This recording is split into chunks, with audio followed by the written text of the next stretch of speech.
भगवान जो है 3 प्रकार के ज्ञान का लक्षण बताते हैं कि सात्विक ज्ञान क्या है, रजोगुणी ज्ञान क्या है और तमोगुणी ज्ञान क्या है। तो सात्विक ज्ञान क्या है? सर्वभूतेषु येनैकं सर्वभूतेषु येनैकं भावमव्ययमीक्षते अविभक्तं विभक्तेषु तज्ज्ञानम विद्धि सात्विकम।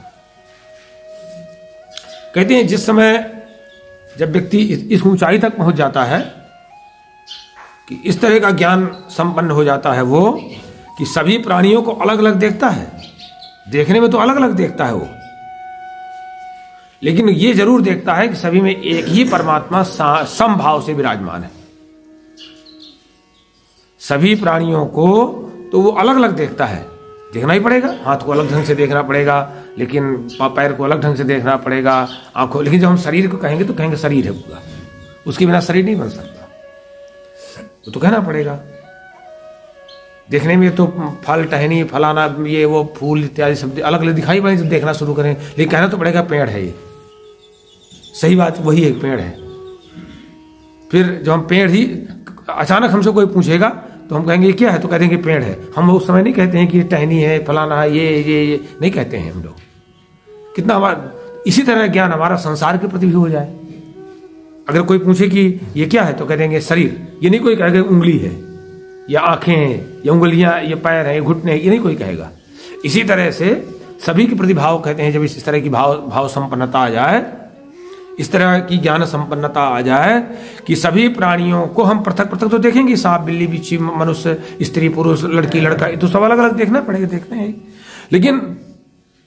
लेकिन जो प्रथमता हम देखें, जो प्रथमता हमारा ज्ञान ऐसा ही हो कि सभी प्राणियों में उस अविनाशी परमात्मा को देखें, विभाग रहित समभाव से स्थित परमात्मा को देख। सब में समभाव से स्थित एकमात्र विभाग रहित परमात्मा है।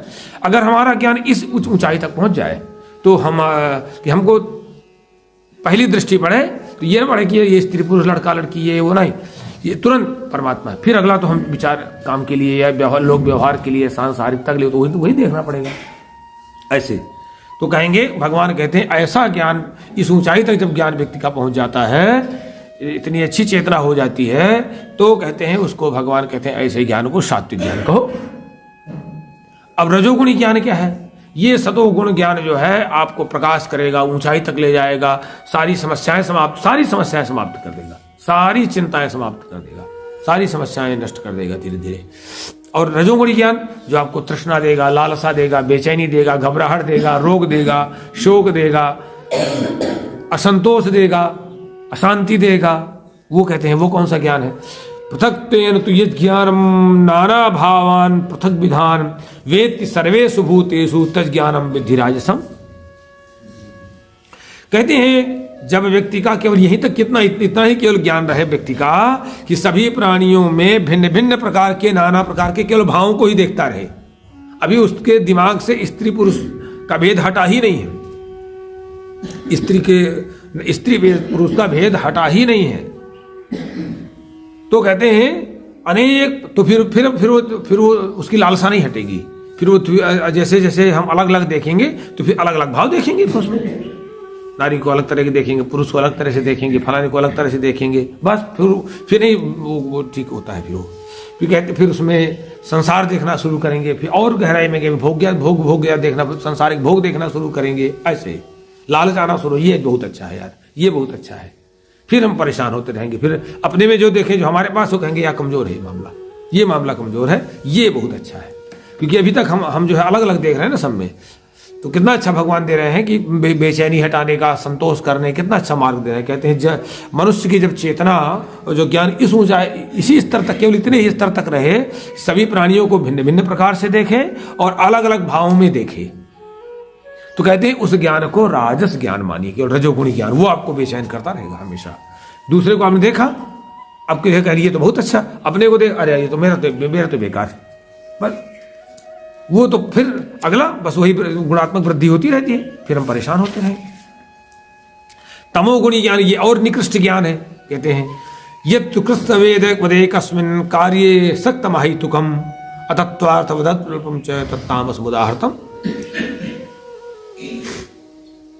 कहते हैं जो ज्ञान केवल इतना ही हो कि एक कार्य रूप शरीर में ही केवल एक, जैसे धृतराष्ट्र का ज्ञान था, गुरु द्रोणाचार्य जी का ज्ञान था। धृतराष्ट्र को केवल अपने लड़के दुर्योधन में ही पूरा राष्ट्र दिखाई पड़ता, कहता मेरा दुर्योधन ही पूरा राष्ट्र है। द्रोणाचार्य जी केवल यही था कि जिस समय कोई बता देगा कि अश्वत्थामा मारा गया, मैं शरीर त्याग दूंगा। ये कहते हैं बड़ा निकृष्ट टाइप का ज्ञान है।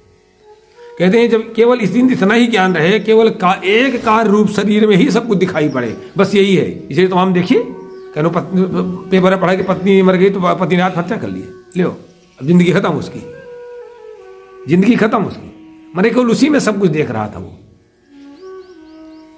तो कहते हैं कि केवल जब ज्ञान, कोई संतान नहीं हुई तो आत्महत्या कर लिया, ले भैया, अरे भाई सबको संतान मान लो ना एक बार, दूसरों को भी संतान को अपनी संतान मान के देख लो ना थोड़ी सी एक बार, और एक बार नहीं ऐसे अभ्यास बना के देख लो ना, देखो ना तो तुम आत्महत्या से करोगे और नहीं जाने तुम्हें कहां से कहां पहुंच जाओगे, तुम्हारे नहीं जाने तुम कहां से कहां पहुंच जाओगे,